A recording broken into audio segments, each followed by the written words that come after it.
On parle de productivité, mais il n'y a pas d'indicateur où les gens se posent pas, pour moi, les bonnes questions de dire est-ce que sur une année, j'ai vraiment été productif ou est-ce que j'ai eu l'illusion de l'être parce que j'ai coché une case dans un outil qui m'a dit bravo, parce que j'ai ouvert Duolingo 15 minutes qui m'a dit bravo, bravo, bravo. Au final, en bout d'un an, est-ce que j'arrive à parler allemand ? Bienvenue dans le podcast de l'agence 2xVia, où l'on partage nos expériences, analyses et anecdotes sur 30 ans de communication web, vidéo et print. Abonnez-vous pour ne manquer aucun épisode. Salut JB. Salut William. Aujourd'hui, on va aborder un sujet, c'est les outils de productivité. Pour toi, c'est quoi déjà les outils de productivité ? C'est vraiment les outils qui vont t'aider à accomplir une tâche et qui vont t'aider à l'accomplir avec le moins de douleur possible, le plus rapidement possible, le plus efficacement. Un stylo, ça pourrait être un outil de productivité par rapport à le garder en mémoire, tu te le notes, mais il y a différence entre outils, méthodes, etc. Donc aujourd'hui, j'aimerais bien qu'on puisse passer en revue tout ça ensemble. On peut faire peut-être un petit tour d'horizon. Tu vas avoir plusieurs outils, on va dire. Il y a des outils de production qui vont intégrer des facilités à aller plus vite ou des actions, etc. Donc par exemple, dans Photoshop, tu vas avoir des actions aujourd'hui en tant que graphiste qui te font gagner un peu plus de temps, alors qu'avant, ton détourage des cheveux, tu le faisais à la main, etc. Donc maintenant, on va dire c'est un outil dedans. Tu vas avoir des outils de collaboration, donc de messagerie comme Slack, comme Microsoft Teams, etc., qui te permettent ensemble d'aller plus vite vers l'action. Donc quelque part, c'est un outil d'efficacité. Ces outils-là, eux-mêmes, ils vont se doter de micro-fonctions, etc. Donc c'est devenu très large, c'est devenu très à la mode de parler de productivité. Et tu vas avoir des outils plus orientés tâches ou projets qui, eux, sont censés t'aider à t'organiser, à aller plus loin, toujours dans l'optique de réduire la douleur, de parler d'efficacité, puis au final d'accomplir les tâches un peu plus vite. Moi, j'utilise plein d'outils qui vont aujourd'hui dans mes tâches, donc dans mes tâches de suivi, de pilotage, à la fois pilotage des projets, à la fois pilotage de l'équipe et puis de l'agence à plus long terme. L'enjeu pour moi, il est plutôt de ne pas multiplier les outils. Parce que si je dilue tous ces outils-là, tout ce qui est censé me faire un peu gagner du temps et de l'énergie à accomplir mes tâches, si je le dilue dans plein d'outils, 1, je dilue la maîtrise, 2, je dilue l'information. Donc au final, je m'éparpille. On utilise personnellement Notion, qui est un des outils qui est beaucoup monté ces dernières années, qui ont intégré beaucoup de features. Les avantages que j'y trouve, c'est une construction très très souple. On peut créer des affichages et manipuler des données autant qu'on veut. Donc au final, pour X usage, la base reste la même. Donc au final, tout ce que je peux apprendre, je peux l'exploiter en termes d'usages différents, de besoins. On utilise Google Drive pour héberger justement nos documents, pouvoir se les partager, pouvoir y avoir un accès en permanence. Celui qui couvre, on va dire, autant le quotidien opérationnel que le planning stratégique, c'est un outil qu'on a développé nous-mêmes, comme tu sais, c'est l'ERP. Un ERP, c'est un logiciel de planification de ressources d'entreprise, donc de la partie facturation, de la partie contact client, la partie administrative derrière, la partie projet. Donc tous nos projets et toutes les données liées à ces projets, comme tu sais, sont dedans. Et ça, derrière, on en fait ce qu'on veut. Il me permet de piloter un planning. Je peux partager de l'information à l'intérieur. Cette information, elle est sécurisée et on y a tous accès. Et là, c'est l'outil sur lequel on a le plus gros levier. Or, nous, il se trouve qu'on les développe. Mais l'important, c'est de se dire, j'utilise un outil, pourquoi ? Et surtout, est-ce que cet outil va me limiter dans le temps ou pas ? Et c'est souvent là où tu dis, je vais prendre un autre outil pour faire ça, et puis un autre outil, c'est la facilité de démarrer vite. Sauf qu'après, on se retrouve à jongler on a un château de cartes. Puis dès qu'il y a une carte qui tient plus bien dans le paquet, qui commence à tomber, tout le château s'écroule. Donc, pour moi, l'important quand on parle de productivité, c'est bien choisir ses armes. Il vaut mieux un set de 3 couteaux bien aiguisés que 10 de toutes les tailles, mais qui coupent pas très bien. Mais demain, il y a un aspect qui est important, c'est de se dire, si je veux ajouter une fonctionnalité, est-ce que je prends un autre outil ? Est-ce que je prends autre chose ? Et ces outils-là, ils ont un coût. Et de dire, nous, on a la maîtrise, on sait le faire, on a le savoir-faire, on connaît le besoin, c'était à long terme le meilleur choix business qu'on pouvait faire, parce que quelque part, on maîtrise le coût de tout ça. Et on s'assure que ce qu'on met dedans, on n'est pas en train de construire quelque chose dont on n'a pas besoin aussi. Ça raconte quelque chose de l'agence, de la manière dont elle travaille. C'est une vision très forte. Faire son ERP, c'est vachement bien, dans le sens où vraiment on est sûr que tout ce qu'on développe, on va l'utiliser. Voilà. Mais le vrai truc à retenir, c'est nous, on peut le faire. Alors, l'intérêt, c'est surtout d'avoir réfléchi à la question, de s'être dit à un moment donné, c'est quoi les besoins, c'est quoi les contraintes qu'on a. Si on n'a pas de contraintes de coût, effectivement, est-ce que ça vaut le coup de créer quelque chose, de le débugger, de le faire évoluer, alors que en se payant un outil qui peut faire 80%. Donc, comme on construit ce genre de solution pour tout le monde, y compris pour nous-mêmes, et ça, cette réflexion, tout le monde peut l'avoir parce que c'est vraiment se poser les bonnes questions. De quoi j'ai besoin? Qu'est-ce que je vais devoir mettre comme effort pour le mettre en place aussi, tout bêtement? Parce que quand on parle d'outils de productivité, il y a déjà la courbe d'acquisition, d'apprentissage de cet outil. Est-ce que ça va pas représenter un effort? Et est-ce que cet effort, il va pas me retarder sur d'autres points? Est-ce qu'au quotidien, on va continuer à l'utiliser? Quel plaisir, on travaille, bien sûr, mais est-ce qu'on peut réduire la friction? On parle de productivité, donc produire, on juge au nombre de tâches produites. Mais il n'y a pas d'indicateur où les gens ne se posent pas, pour moi, les bonnes questions de dire, est-ce que ce que je fais, c'est efficace à long terme?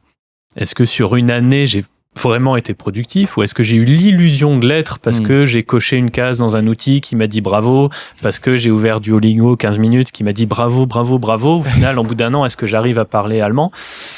Et puis aujourd'hui, il y a les outils IA qui débarquent en force. Il n'y a pas une nouveauté ou qui soit pas estampillé IA qui débarque. Donc du coup, c'est quoi le rôle, ou en tout cas l'importance ou l'influence de l'IA sur nos outils de productivité? Est-ce que ça chamboule tout? Est-ce que ça révolutionne? Toi, ton quotidien avec ça se traduit comment? Déjà, c'est une révolution au sens sociétal, parce qu'effectivement, maintenant, c'est partout, c'est sur toutes les lèvres, tout le monde l'intègre parce que tu as l'air plus has-been quand tu l'intègres pas. C'est vrai. Mais c'est intégré de manière ouverte dans ces outils-là.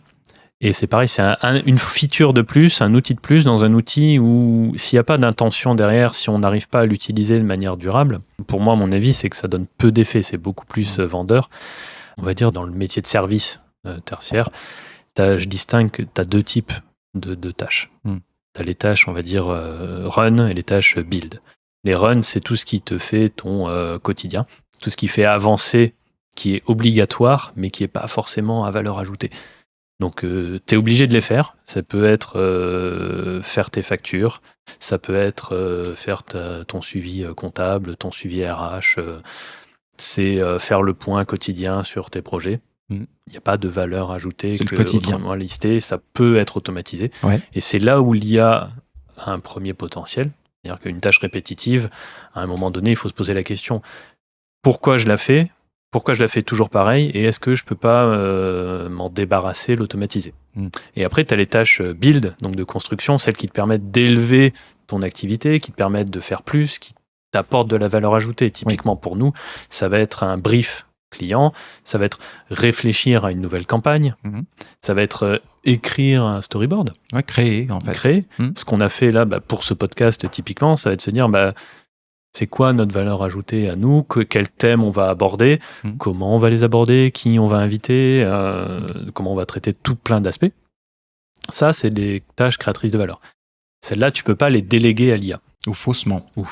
Oui. Par contre, tu peux te servir de l'IA comme un assistant, un partenaire pour confronter tes idées, pour démarrer, pour valider certaines choses, en lui mettant des limites. Mais je pense que l'IA, ça veut aussi un autre sujet. Mais tu vois, là, on a parlé de productivité, d'outils, etc. Tu peux donner tous les outils du monde à quelqu'un, il ne sera pas forcément productif. Toi, tu préfères travailler comment? Est-ce que tu es plutôt du matin? Oui, c'est connais-toi toi-même, en fait. Voilà, tout à fait. C'est rien que ça, parce que découper tes tâches, les mettre dans un outil, c'est bien, mais il faut les faire, ces tâches.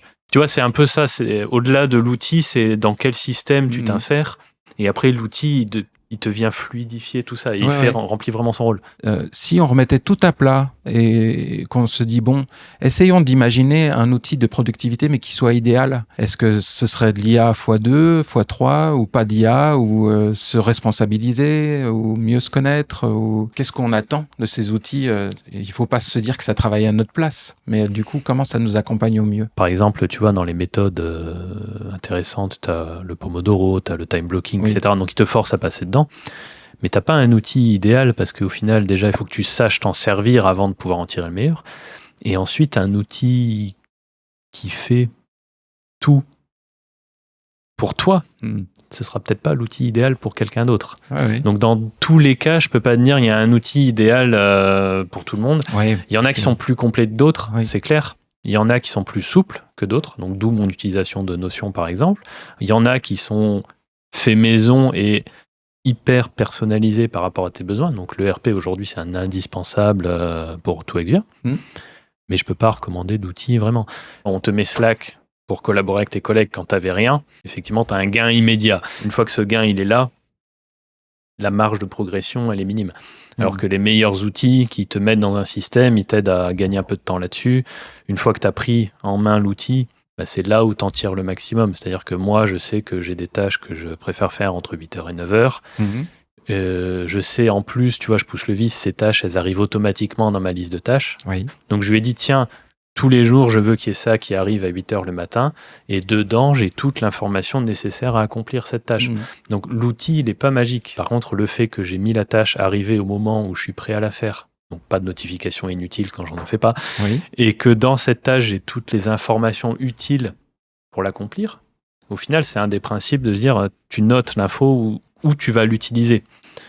C'est-à-dire que tu peux pas noter une info dans un grand doc, tiens, je me garde toutes les infos de côté. Par contre, quand je l'utilise, il faut que j'aille chercher dans ce doc pour retrouver l'info. Non, il faut que tu l'aies à l'endroit où tu t'en sers. Ça, c'est un gain de productivité. Par contre, il vient pas d'un outil.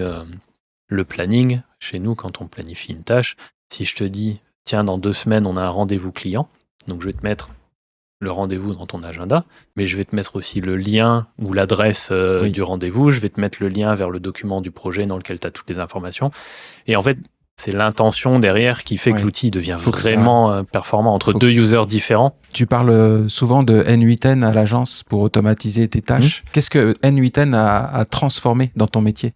N8N, pour ceux qui ne connaissent pas, c'est une sorte de logiciel d'automatisation qui permet de construire de manière visuelle des process. Donc en gros, tu prends une info, tu la fais passer ici, tu la modifies un peu, ça fait ci, ça fait ça, donc tu peux faire du code, tu peux l'interfacer avec un Google Drive, etc. Et moi, là où je m'en suis servi, c'est pour toutes les tâches run dont je parlais tout à l'heure, qui sont bêtes et méchantes. Donc je vais en prendre une par exemple, c'est faire une veille de plusieurs sites et me ressortir 3-4 articles intéressants. Pour moi, les meilleurs outils, c'est les plus permissifs, c'est-à-dire ceux qui te permettent d'appliquer un système dedans, parce que j'ai ce niveau-là. Là, je me rappelle, par contre, quand j'ai commencé, le premier outil qui m'a aidé, c'est d'avoir une liste de tâches numérique.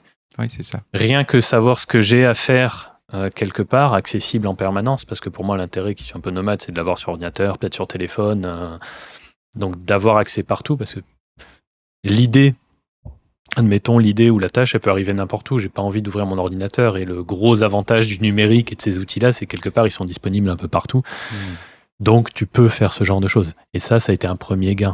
Mais il faut commencer petit, il faut se connaître, il faut savoir ce qu'on veut.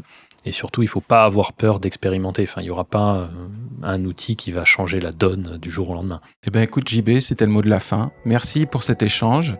Merci, William.